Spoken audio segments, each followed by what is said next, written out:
Bongbong Marcos becomes president, I do not expect the 125 billion to be recovered anymore. The first thing he'll do, he'll probably abolish the PCGG. And there's a bigger problem because he owes the government 203 billion pesos as of now for the estate tax. He's the administrator of the estate. He has been ordered by the court to pay. He refuses to pay up to now.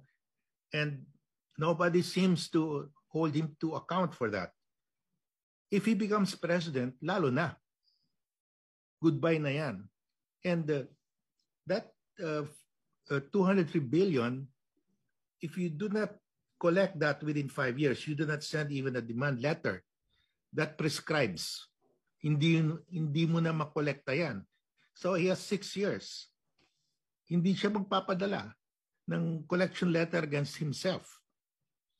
So that right of the Filipino people to recover 202 billion pesos in estate tax will be gone forever.